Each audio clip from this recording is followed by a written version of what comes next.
Saudaraku yang terkasih, hari-hari terakhir ini masih marak dengan perbincangan tentang Undang-Undang Cipta Kerja. Di tengah-tengah kita masih berada di dalam situasi pandemi COVID-19, kita juga menghadapi resesi ekonomi, kemudian marak demo yang menentang lahirnya Undang-Undang Cipta Kerja ini. Menurut saya, Undang-Undang Cipta Kerja ini suatu pekerjaan yang luar biasa, mahakarya yang luar biasa, karena di situ ada sebuah undang-undang yang mengkonsolidasikan, mengharmonisasikan, mensinkronisasikan berbagai peraturan-peraturan. Ada puluhan peraturan perundangan yang terkait, juga beberapa sektor yang diatur di dalam sebuah undang-undang. Ini sesuatu yang tidak mudah, tapi toh sudah lahir dan ini perlu kita apresiasi. Meskipun kita menyadari waktu yang dipakai untuk menyusun undang-undang ini cukup singkat, pastilah terdapat kekurangan dan kelemahan di sana-sini. Tapi toh sudah diundangkan, sekarang yang menjadi bagian kita adalah kita terus berharap pemerintah bisa melakukan yang terbaik. Kita memberikan dukungan, kita ikut mengawal lahirnya peraturan-peraturan pelaksanaan seperti peraturan pemerintah, peraturan presiden, dan nanti juga pasti diikuti dengan beberapa peraturan menteri, peraturan daerah, dan sebagainya. Kita berpartisipasi, berkontribusi untuk membantu memberi masukan kepada pemerintah, terutama dalam membuat peraturan pemerintah dan peraturan presiden yang jumlahnya cukup banyak untuk menjadi bagian dari peraturan pelaksanaan Undang-Undang Cipta Kerja ini. Pandemi dan resesi ekonomi menyebabkan bertambahnya pengangguran di negara kita. Memang angka pengangguran tanpa adanya pandemi dan resesi ekonomi sudah cukup tinggi, kurang lebih 7 juta. Namun dampak dari pandemi dan resesi ekonomi ini menambah kurang lebih 3 juta lagi. Berarti ada sekitar 10 juta pengangguran. Dan ini akan bertambah terus karena PHK yang terus terjadi pada hari-hari terakhir ini. Ditambah lagi angkatan kerja baru yang masuk, seperti lulusan SMK, lulusan perguruan tinggi yang baru saja wisuda, memasuki bersama-sama angkatan kerja, dan justru ini mengakibatkan jumlah pengangguran yang cukup tinggi. Mungkin pada hari ini ada sekitar 11 juta rakyat Indonesia yang menganggur. Angka yang cukup banyak, lebih dari 2 kali lipat penduduk Singapura. Bukan main-main ini. Oleh karena itu, Undang-Undang Cipta Kerja memang ditujukan untuk mengatasi pengangguran.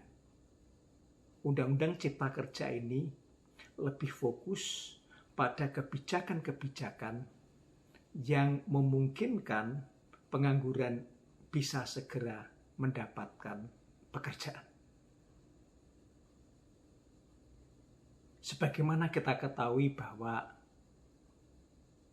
pengangguran ini menjadi sesuatu yang harus segera diatasi. Tidak boleh berlama-lama karena setiap saat bertambah. Secara alami sudah terjadi demikian banyak jumlah pengangguran. Dan di era revolusi industri juga akan memberikan dampak bertambahnya pengangguran. Otomatisasi, otomasi, penggunaan mesin-mesin yang canggih, bahkan teknologi robotik, ditambah lagi dengan kecerdasan buatan yang di dalam robot itu, maka robot buatan manusia ini bisa menggantikan peran manusia. Semula robot itu diciptakan untuk menggantikan posisi manusia terhadap pekerjaan-pekerjaan yang membahayakan nyawa manusia. Dalam perkembangannya robot ini semakin lama semakin pintar, mulai perlahan-lahan menggeser posisi manusia karena adanya kecerdasan buatan yang ditanam di dalam diri robot itu.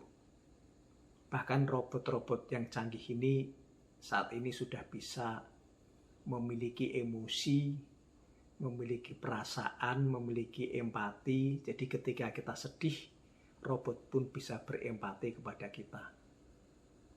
Juga robot punya kecerdasan yang luar biasa.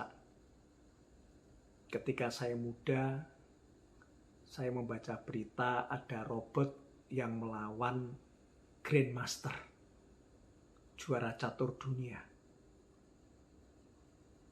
Robot tidak bisa mengalahkan Grandmaster. Grandmaster selalu menang.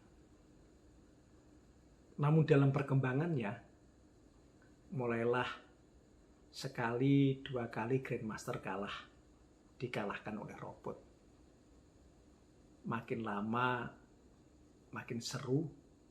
Namun di akhir-akhir ini, Grandmaster tidak pernah mengalahkan robot. Robot selalu menang. Itu bisa terjadi karena memang robot ini memiliki kecerdasan buatan yang luar biasa. Sebagai contoh, seseorang supaya bisa menjadi Grandmaster, dia perlu latihan rutin setiap hari 5-10 tahun. Dia belajar terus menganalisis berbagai langkah bidak-bidak catur ini sehingga dia menguasai dan dia selalu memiliki strategi baru untuk menangkan pertandingan. Waktu yang diperlukan 5-10 tahun ini bisa dilakukan oleh robot hanya dalam hitungan detik. Bahkan robot bisa menganalisis semua pertandingan yang sudah terjadi sehingga dia lebih hebat dari Grandmaster siapapun juga. Nah, robot ini makin lama makin menggeser peran manusia di dalam dunia kerja, bukan sekedar untuk pekerjaan yang membahayakan manusia, tapi bisa menggantikan peran manusia yang sederhana sekalipun. Sekedar menemani, orang lebih senang menggunakan robot. Karena robot ini betul-betul bisa diciptakan sesuai dengan keinginan manusia. Jadi kita sebagai manusia sudah bisa dikalahkan oleh robot. Nah, di mana keunggulan kita sebagai manusia? Kalau kita mengandalkan kecerdasan saja, tentunya kalah. Semula keunggulan manusia adalah pada perasaan, pada emosi, pada empati. Tapi ini pun juga sekaligus kelemahan manusia, justru karena manusia punya emosi, manusia bisa marah, manusia bisa lelah, robot nggak bisa. Robot-robot sekarang pun juga dilengkapi dengan rasa empati, sehingga semakin mirip dengan manusia. Saudara-saudaraku yang terkasih, bagaimanapun robot adalah robot, manusia adalah manusia. Satu-satunya keunggulan manusia adalah pada hakikat manusia itu sendiri. Sebagaimana kita ketahui, robot itu adalah mesin yang dibungkus oleh tubuh. Biasanya tubuh itu dibuat dari plastik. Sekali lagi, hakikat robot adalah mesin yang dibungkus oleh tubuh. Bukan tubuh di dalamnya ada mesin, bukan. Tapi mesin yang dibungkus oleh tubuh. Manusia itu bukanlah tubuh yang di dalamnya ada roh, tidak. Tetapi manusia adalah roh yang dibungkus oleh tubuh. Ketika Tuhan menciptakan manusia, Tuhan menciptakan tubuh terlebih dahulu. Ketika tubuh ini sudah hidup menurut ukuran manusia, ya, seperti binatang sudah bisa bergerak, sudah bisa berlari, berbicara, mendengar, melihat, sudah bisa melakukan apapun juga. Tapi di depan Tuhan, manusia ini belumlah hidup. Belum sebagaimana yang dikehendaki oleh Tuhan Sang Pencipta. Ketika Tuhan menciptakan manusia, Tuhan menciptakan masterpiece dari semua ciptaan. Tuhan sedang menciptakan keindahan, Tuhan sedang menciptakan puisi di dalam diri manusia. Maka ketika manusia jadi, ada satu lagi yang Tuhan taruh di dalam diri manusia. Dan ini menjadi inti dari manusia, yaitu Tuhan menghembuskan nafas kehidupan. Tuhan memberikan rohnya kepada manusia. Dan itu menjadi inti hakikat manusia. Manusia adalah roh yang dibungkus oleh tubuh. Dengan pengertian ini, dengan kesadaran seperti ini, maka kita sekarang memiliki wawasan yang baru, memiliki pengertian yang baru, memiliki pikiran yang baru, di mana kita tidak bisa berbicara soal tubuh semata. Kita yang selama ini disibukkan dengan urusan tubuh, makan, minum, pakaian, kesehatan tubuh, itu mendapat perhatian kita setiap saat, setiap waktu. Padahal bukan di situ inti kemanusiaan. Merawat tubuh harus, menjaga kesehatan tubuh harus, memberi makan, minum kepada tubuh harus. Namun ada hal yang jauh lebih penting. Karena manusia sesungguhnya adalah roh yang dibungkus oleh tubuh. Oleh karena itu, kita perlu memperhatikan kehidupan roh kita. Kekuatan roh manusia terletak pada relationship, terletak pada hubungan dengan roh Sang Pencipta, dengan roh Tuhan, dengan roh Allah. Ketika manusia rohnya terkoneksi, terhubung dengan rohnya Allah, maka disitulah manusia itu hidup secara hakiki. Hakikat manusia adalah roh. Oleh karena itu, kita harus mulai memelihara roh, supaya roh ini tetap sehat. Bagaimana caranya? Yang pertama, berdoa. Karena doa adalah soal hubungan roh manusia dengan Allah yang bersifat roh. Menyembah Tuhan itu di dalam roh.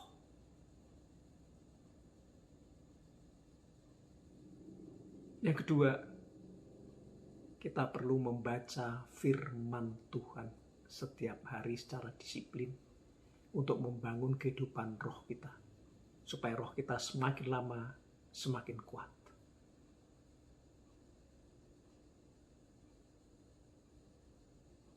Bagaimanapun juga kita merawat tubuh, semakin lama semakin tua, semakin renta, semakin usur, semakin tidak berdaya. Itu sesungguhnya bukan masalah, karena secara natural memang seperti itu.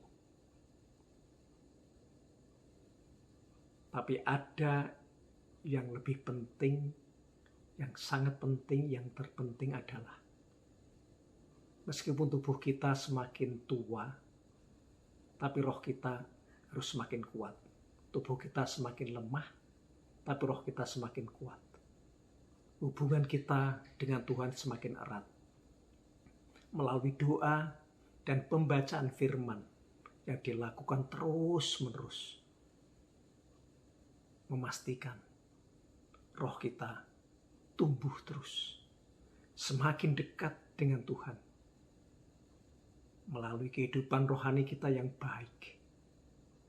Apalagi didukung dengan kehidupan tubuh yang baik.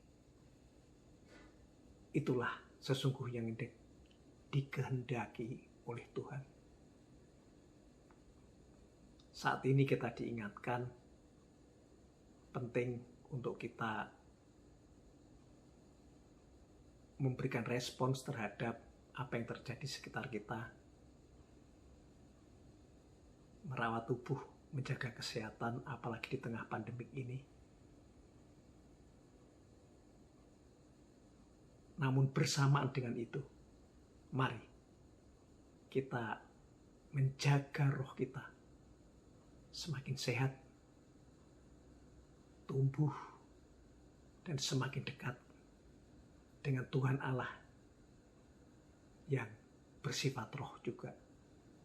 Biarlah roh kita bersama-sama dengan roh Allah selalu berdampingan, bergerak bersama-sama. Karena itulah sejatinya diri kita sebagai manusia. Semoga ini menginspirasi kita untuk lebih peduli, lebih memperhatikan roh kita. Tuhan Yesus memberkati.